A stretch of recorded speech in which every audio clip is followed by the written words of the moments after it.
ঘটনাটো মানে মই এই বিষয়ে আপোনালোকৰ বাতৰি যিহেতু পৰিৱেশনৰ কথাটো মই অফিচলৈ আহিহে গম পাইছোঁ। এই বিষয়ত মই এটাই কথা ক'ব বিচাৰিছোঁ যে অফিচৰ যোনটো এডমিন ফাণ্ড কণ্টিজেঞ্চি ফাণ্ড থাকে, সেই কণ্টিজেঞ্চি ফাণ্ডটো আচলতে ব্যৱহাৰ কৰিব লাগে আমাৰ অফিচিয়েল যিখিনি প্ৰয়োজনীয় বস্তু আছে সেইখিনিৰ ক্ষেত্ৰত কৰিব লাগে। আৰু সেইটো ছাৰ সকলোবিলাক মানে অৰ্ডাৰ অনুসৰিয়ে ইয়াত যোগান ধৰাৰ কথা আছে। আৰু সেই অৰ্ডাৰটো যিহেতু আমাৰ ছাৰ তৎকালীনভাৱে আমাৰ ৰিটায়াৰমেণ্টৰ দিন আহিছে আৰু তেখেত যথেষ্ট ব্যস্ত ব্যক্তি আৰু মানে আমাৰ অধ্যক্ষ মহোদয়ও আছে। সকলোৰে আলোচনাত যোনটো এডমিন ফাণ্ড আনিব লাগে, বস্তু ক্ৰয় কৰিব লাগে, সেই প্ৰণালীয়ে ক্ৰয় কৰা হৈছে। আৰু বস্তু হয় দেৰি হৈছে, মানে বস্তুবিলাক কিন্তু প্ৰপাৰ হেৰি অনুসৰি অনা হ'ব। নহয়, এই ক্ষেত্ৰত মই এটা কথা ক'ব বিচাৰিম, যিহেতু ছাৰ আমাৰ ৰিটায়াৰমেণ্টত যাব, গতিকে মানে যিখিনি বিলটো আছে, বিল ৰিচিপ্ট আছে নহয়, এইটো নহয় একচুৱেলি। এই প্ৰক্ৰিয়াটোৰ কাৰণে যিকেইটা এণ্টাৰপ্ৰাইজ বা ভেণ্ডৰে কাম কৰিছে, হয়, এইটো টেণ্ডাৰ হৈছিলে নে? আৰু যদি হৈছিলে কোনখন পেপাৰত কোনদিনাখন এইটো এড কৰা হৈছিলে? এইটো আচলতে যোনটো এডমিনৰ ফাণ্ড আছিলে তৎকালীনভাৱে হোৱাৰ কাৰণে আচলতে ভেণ্ডৰ সকলক আলোচনাৰ যোগেদিয়ে কৰি দিয়া হৈছিলে। ভেণ্ডৰ চিলেকশ্যনৰ কথাটো মই ক'লোৱে, আলোচনাৰ মাধ্যমেৰে কৰা হৈছিলে। আৰু হয় হয় হয়। মানে ৰাজহুৱা জাননী বা নটিচ বৰ্ডৰ পেপাৰত দিয়া হোৱা নাছিলে? নহয়, হেৰিটো কৰা হৈছিলে, কিন্তু মানে সেই বস্তুটো আলোচনা কৰা যায়। এডভাৰটাইজ কৰা হোৱা নাছিলে পেপাৰত। হয় হয়। আলোচনা আমাৰ জিলা পৰিষদৰ মুখ্য কাৰ্যবাহী বিষয়া যিহেতু DDO তেখেতে, আৰু অধ্যক্ষ মহোদয় আছে, আমাৰ DPM মহোদয় আছে, আৰু আমাৰ যোনখিনি অফিচৰ আলোচনা আমি তেওঁলোকে 4জন মানুহৰ মাজতে হৈছে। আৰু যোনখিনি অভাৱ অভিযোগ আগৰ পৰা আমাৰ আছিলে অফিচিয়েলখিনিৰ, কম্পিউটাৰ নাই, লেপটপ নাই, আৰু গডৰেজ মোৰো বহুত প্ৰব্লেম হৈ আছে, সেইখিনি আচলতে আওতালে আনিয়ে গোটেই বস্তুখিনি ক্ৰয় কৰা হয়। চাহখিনি এনেকুৱা হয়, আমাৰ মিটিং মাটাং কৰিলে আমাৰ বহুত মিটিং মাটাং হয়, আমাৰ গাঁও পঞ্চায়ত লেভেলে হয়, আমাৰ জিলা পৰিষদৰ ইয়াত নহয়, কিন্তু আমাৰ যোনবিলাক মিটিং মাটাং হয় সেই মিটিং মাটঙৰ খৰচবিলাক আমি জাষ্ট অৰ্ডাৰ কৰি দিয়ে ছাৰে, অৰ্ডাৰ কৰি দিয়াৰ লগে লগে তেওঁলোকে আমাক সময়ে সময়ে যোগান ধৰে। আৰু ছাৰ যিহেতু যাব, সেইকাৰণে সময়ত বিলখন আনি দিছে আৰু পে' কৰিব লাগে।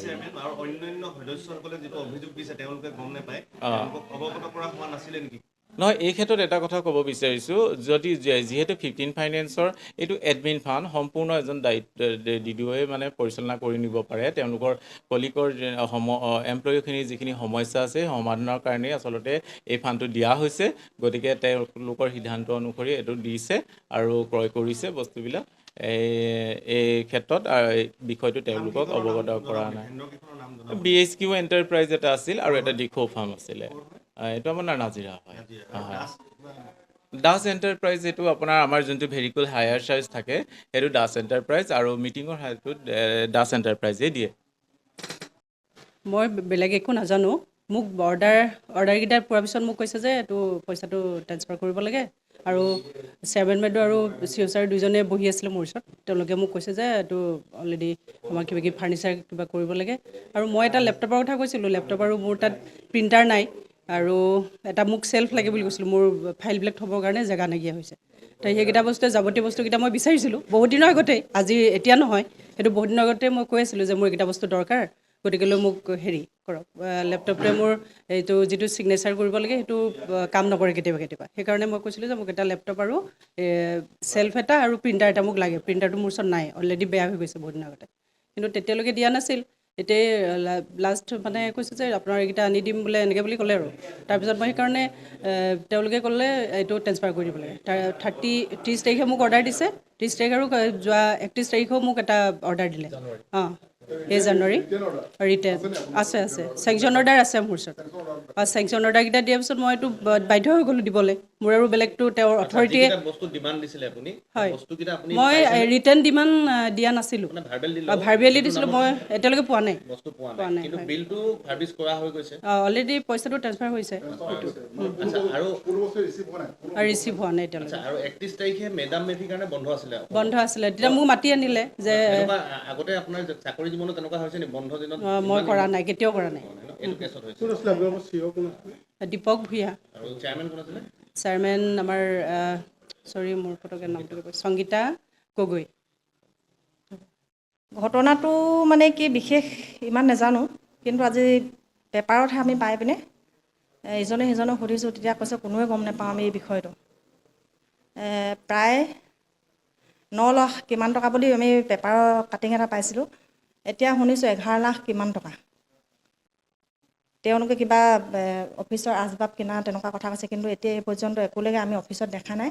কিন্তু এই বিষয়টো যে এনেকুৱা হৈছে, আমাৰ অফিচৰ কাৰো লগত আমি আলোচনা বিলোচনা আমি কোনোদিন নাপালোঁ, আমি সদস্যসকলক গম পোৱা নাই এই বিষয়ে। পৰৱৰ্তী সময়ত আমি চাওঁ কেনেধৰণে। বৰ্ড মিটিং নাই হোৱা আমাৰ কোনো প্ৰচিডিং আকাৰে তেনেকুৱা ধৰণৰ সিদ্ধান্ত গ্ৰহণ হোৱা নাই। মানে পইচাটো যে খৰচ কৰিব কিবা কিনিব এইবোৰ একো আলোচনা হোৱা নাই। একোৱে আলোচনা হোৱা নাই, আমি গম নাপাওঁ। কিন্তু আজি এই পেপাৰত এইটো পাই পিনেহে আমি এতিয়া অফিচলৈ আহিছোঁ, অফিচত সুধিছোঁহি আমি এতিয়া একাউণ্টেণ্টক। এই ক্ষেত্ৰত চেয়াৰমেনে গম পায় আৰু CEO গম পায় বুলি কৈছে। এতিয়া পইচাটো যেতিয়া ওলাই গৈছে, তেওঁলোকে COয়ে গম পাবই লাগিব, চেয়াৰমেনে গম পাবই লাগিব।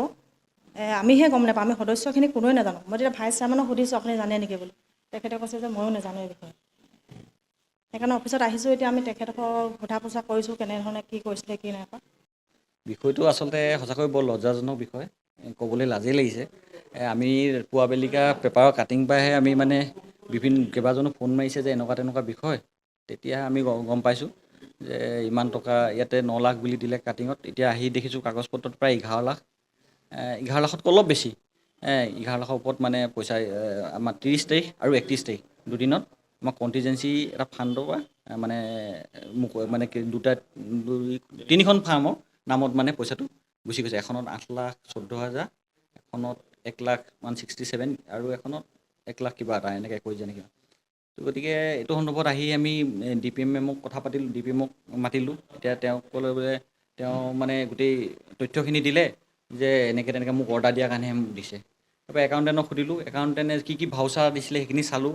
চাইতো আচৰিত হৈ গৈছোঁ যে ইয়াতে কম্পিউটাৰ দিছে, লেপটপ দিছে, যিবিলাক আমাৰ মানে ইয়াত আজি আচলতে আমাৰ গোটেই ছিষ্টেমটো আপোনালোকে গম পায়ে, আগতীয়াকৈ ক'তো ধন দিয়া নহয়। এই বস্তুটো কিনাৰ পিছতহে আমাৰ বিল চিল ভাউচাৰ কৰে, কিন্তু ইয়াতে দেখোন একোৱেই নাই। তাকে এইটো সন্দৰ্ভত আমি এতিয়া চেয়াৰমেনলৈ মই ফোন মাৰিছোঁ, ফোনটো ৰিচিভ কৰা নাই। মই এতিয়া সেইটো সন্দৰ্ভত COটো নায়েই, যোৱা 2 দিন ধৰি মানে তেখেতৰ ৰিটায়াৰ হৈছে। আৰু আটাইতকৈ ভয়ানক কথাটো হ'ল তেওঁলোকে 30 তাৰিখ আৰু 31 তাৰিখ আমি 2 দিন নাছিলোঁ। 30 তাৰিখে আমাৰ এখন সভা আছিলে ডিব্ৰুগড়ত, আমি গোটেইকেইজনেই গৈছিলোঁ তালৈ, সেইটো কাৰণে আমি নাছিলোঁ। আৰু 31 তাৰিখে মেডাম মেফিৰ দিনাখনিও মানে পইচা এটা ৰিলিজ হৈ গৈছে, তো বন্ধ দিনত।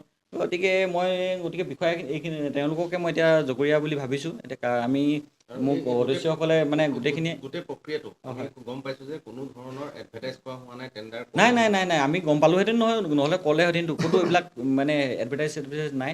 আৰু তাৰ কাৰণে এতিয়া বহুতজনে ফোন মাৰি আছে, বৰ লাজ পাইছোঁ। 6 মাহ দিন হৈছিলেহে আমি এই পৰিষদখন গঠন হোৱা, আৰু তাতে আমাক চৰকাৰে বহুতখিনি সুবিধা দিছে, ফাণ্ড দিছে, আমি কাম কৰিব পৰা নাই। COয়ে একো গুৰুত্ব নিদিলে এইটো সন্দৰ্ভত। আমি বহুবাৰ এখন মিটিং দিবলৈ ক'লোঁ যে ফাণ্ডখিনি গাঁও পঞ্চায়তৰ ফাণ্ড আছে, এতিয়া AP ফাণ্ড আছে, জিলা পৰিষদৰ ফাণ্ডখিনি আছিলে, চৰকাৰে সময়ত পইচা ঠেলিছে। কিন্তু আমি আজিলৈকে প্লেন বনাব পৰা নাই, এষ্টিমেট কৰিব পৰা নাই। তাতকৈ দুখৰ বিষয় নাই, ৰাইজে আমাৰ মুখলৈ চাই আছে, আমি ৰাইজক একো দিব পৰা নাই আজি তাৰিখত। কিন্তু তাৰ বিনিময়ত আকৌ আমি 6 মাহকৈ কিন্তু চৰকাৰে আমাক ধুনীয়াকৈ মাহেকীয়া যিটো আমি পাবলগীয়া পইচা, কিন্তু আমাক চৰকাৰে দি আছে। গতিকে বৰ সঁচাকৈ দুৰ্ভাগ্যজনক কথা।